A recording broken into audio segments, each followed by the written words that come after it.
Hello everyone, this is Monika and welcome back to my YouTube channel maths together.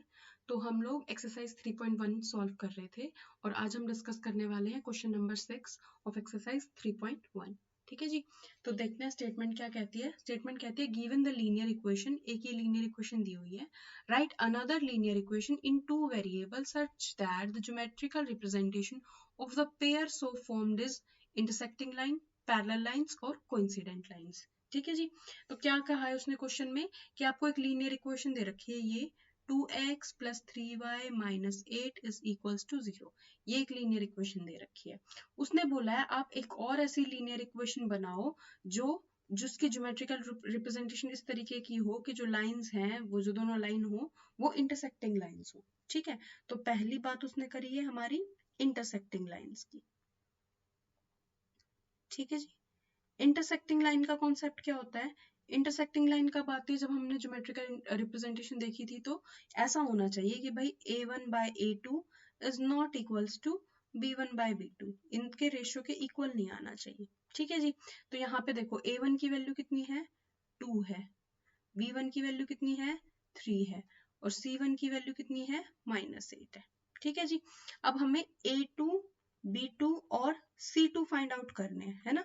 इस तरीके से कि equation कैसी हो, a2x plus b2y plus c2 is equals to 0, right. तो अब देखो हमें ये जो a2 और b2 है, मतलब c2 तो कुछ भी ले लो, कोई रिस्ट्रिक्शन नहीं है इन पे, है ना? क्योंकि देखो बात सिर्फ किसकी है? इन रेशियोज की बात है। ठीक है। जो हमारी लाइन होगी वो इस पे डिपेंड करेगी। ठीक है। तो उसने बोला कि ये रेशियो सेम नहीं आना चाहिए। मतलब अगर मैंने b1 2 ले लिया, ठीक है, और अगर मैं a1 2 ले लिया और अगर मैं a2 को ले लेती हूँ 4, तो रेशियो कितना आएगा? 2/4 का कितना हो जाएगा? 1/2। ठीक है। तो b2 मुझे इस तरीके से लेना है कि ये रेशियो बराबर ना आए, है ना? मतलब मैं b2 को क्या नहीं ले सकती? b2 को मैंने मान लो कि मैंने 6 ले लिया, तो अब देखो b1 बाय b2 कितना बन जाएगा? 3/6 बन जाएगा। दैट मीन्स 1/2 बन जाएगा, है ना? तो ये तो गलत चीज हो गई क्योंकि यहाँ तो रेशियो इक्वल आ गया। तो मैं b2 को 6 नहीं ले सकती, मुझे कुछ और लेना पड़ेगा। ठीक है। मान लिया मैंने a2 को तो ले लिया 4, अब b2 को मैं 6 को छोड़ के कुछ भी नंबर ले सकती हूँ, मान लो मैंने 9 ले लिया। ठीक है। तो यहाँ से देखो b1 बाय b2 करके देखो कितना आएगा? 3/9 दैट इज 1/3। तो अब देखो यहाँ से a1 by a2 is not equals to b1 by b2, है ना? और ये कंडीशन किसकी होती है? इंटरसेक्टिंग लाइंस की। तो a2 की वैल्यू 4 ले ली, b2 की वैल्यू मैंने ले ली 9 और c2 में कुछ भी ले सकती हूँ मैं, उस पर कोई कंडीशन ही नहीं है क्योंकि इंटरसेक्टिंग लाइंस के लिए सिर्फ हम a1 a2 b1 b2 को बाउंड करते हैं। ठीक है। तो मैंने c2 मान लो कुछ भी ले लिया, मैंने 5 ले लिया, -5 ले लिया। ठीक है। तो मेरी जो लाइन बन गई, लीनियर इक्वेशन क्या बन गई? जो दूसरी लीनियर इक्वेशन है वो क्या बन गई? कुछ और भी ले सकते हो, जरूरी नहीं है कि आप यही इक्वेशन बनाओ, बस इस चीज का ध्यान रखना। ये बन गई 4x plus 9y minus 5 is equals to 0। ये इस टाइप की इक्वेशन हो गई। और ये जो दोनों पेयर ऑफ इक्वेशंस हैं ये कैसी हैं? कैसी ज्योमेट्रिकल रिप्रेजेंटेशन है इनकी? ये इंटरसेक्टिंग लाइंस हैं। ठीक है जी। ये है इंटरसेक्टिंग लाइंस। अब ऐसा जरूरी नहीं है कि मैंने 9 लिया तो आप भी 9 ही लो, आप कुछ और भी ले सकते हो, 4 भी ले सकते हो, 3 भी ले सकते हो, 2 भी ले सकते हो, 1 भी ले सकते हो, 10 भी ले सकते हो, लेकिन 6 नहीं ले सकते क्योंकि जैसे ही आपने 6 लिया रेशियो बन जाएगा 1/2 और ये दोनों रेशियो इक्वल आ जाएंगे और बात हमारी सेटिस्फाई नहीं होगी, इंटरसेक्टिंग लाइंस नहीं आएंगी। ठीक है जी। और यहाँ पे अगर मैंने यहाँ पे a2 को 4 लिया है तो आप कुछ और भी ले सकते हो, यहाँ पे भी c2 को के लिए भी बहुत सारे ऑप्शंस है। ठीक है। तो उसका यूनिक आंसर नहीं है, इसके बहुत सारे आंसर्स हो सकते हैं। बस आपको कंडीशन क्या ध्यान रखनी है कि जब आप जो भी आप लाइन ले रहे हो अपनी मर्जी से, अब जब आप ये रेशियो निकालो तो ये नॉट इक्वल्स टू आना चाहिए, बस। इसके अलावा कोई कंडीशन नहीं है, आप कोई भी लाइन ले सकते हैं। ठीक है जी।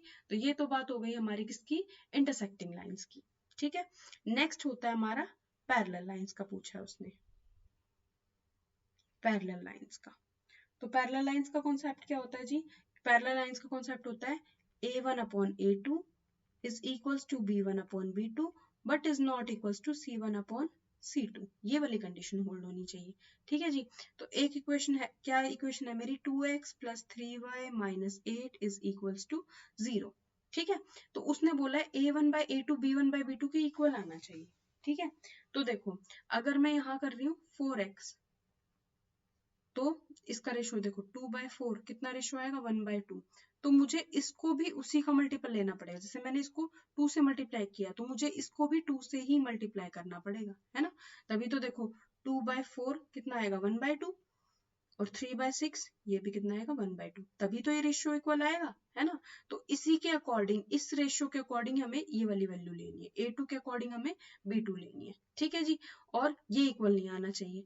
तो अगर मैं देखो यहाँ 8 है और मैंने ले दिया 16, तो ये तो 1/2 बन जाएगा, तो तीनों रेशियो इक्वल हो जाएंगे। तो यहाँ मैं 16 को छोड़ के कुछ भी नंबर ले सकती हूँ, मान लो मैंने लिख दिया -10, ठीक है जी।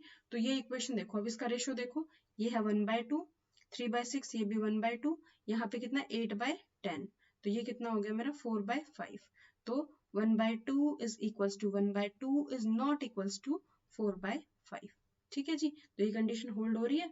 तो ये जो दोनों लाइंस है, ये कैसी लाइंस हैं, पैरेलल लाइंस हैं। आई थिंक आपको समझ में आया होगा ये चीज, ठीक है। बस आपको, आप यहाँ पे कुछ भी ले सकते हो, जैसे मान लो, और मैंने बताया ये जो आंसर है ये यूनिक नहीं है, यहाँ पे कुछ और भी वैल्यूज हो सकती है। जैसे अभी मैंने 2 से मल्टीप्लाई किया है, आप इसको 3 से भी मल्टीप्लाई कर सकते हो, राइट। जैसे कि यहाँ पे मैंने ले लिया, मान लो यहाँ पे, ये मैं चेंज करना चाह रही हूँ पूरे। तो देखो अगर मैंने ले लिया 6, तो यहाँ पे 2/6 दैट मीन्स 1/3 आ रहा है रेशियो, है ना। और यहाँ पे 3 है तो यहाँ पे भी 1/3 आना चाहिए, तो 1/3 आने के लिए यहाँ पे 9 होना चाहिए, है ना। तो यहाँ पे 3/9, ये भी कितना आ जाएगा 1/3 आ जाएगा, ठीक है जी। और ये रेशियो इक्वल नहीं आना चाहिए, तो यहाँ आपको कुछ और लेना पड़ेगा, ठीक है। अब 24 नहीं ले सकते ना, ठीक है। मान लो मैंने 16 ले लिया, तो ये रेशियो कितना आएगा 1/2। तो ये दोनों तो equal but not equals to this, तो ये भी एक लाइन पॉसिबल है। तो इस तरीके से बहुत सारे लाइंस पॉसिबल है। बस आपको ध्यान क्या रखना है कि जो भी आप A2 B2 C2 की वैल्यू लो, वो इस तरीके से लो कि A1/A2 is equals to B1/B2 but is not equals to C1/C2, ठीक है। तो ये लाइंस कैसी हो जाएंगी, मेरी इंटरसेक्टिंग लाइंस हो जाएंगी, क्लियर। अब हम बात करते हैं नेक्स्ट पार्ट की। नेक्स्ट पार्ट में उसने हमसे क्या पूछा है, कोइंसिडेंट लाइंस पूछा है, ठीक है जी। कोइंसिडेंट लाइन की कंडीशन क्या होती है कि तीनों ही इक्वल होने चाहिए, A1/A2 is equals to B1/B2 is equals to C1/C2। ये किसकी कंडीशन होती है, हमारी कोइंसिडेंट लाइंस की कंडीशन होती है, राइट। तो देखो कोइंसिडेंट लाइन की कंडीशन करने के लिए, कोइंसिडेंट लाइंस होना चाहिए हमारा A1/A2 is equals to B1/B2 is equals to C1/C2, ठीक है। तो जो यहाँ पे क्या है 2x plus 3y minus 8 is equals to 0।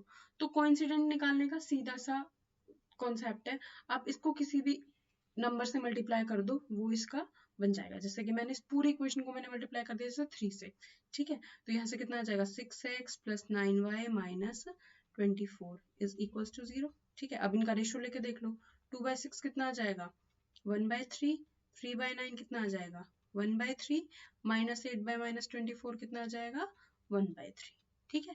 मैंने इसे 3 से मल्टीप्लाई किया, आप 2 से भी कर सकते हो, 4 से भी कर सकते हो, 5 से भी कर सकते हो, 6 से भी, मतलब पूरी इक्वेशन को मल्टीप्लाई कर दो, तब ये रेशियो जो है ये तीनों आपस में इक्वल आ जाएंगे। और वो जो लाइन है वो कैसी बन जाएगी, दूसरी 2 वेरिएबल की लीनियर इक्वेशन बन जाएगी, जो इस वाली लाइन के साथ क्या करेगी, कोइंसाइड करेगी, ठीक है जी।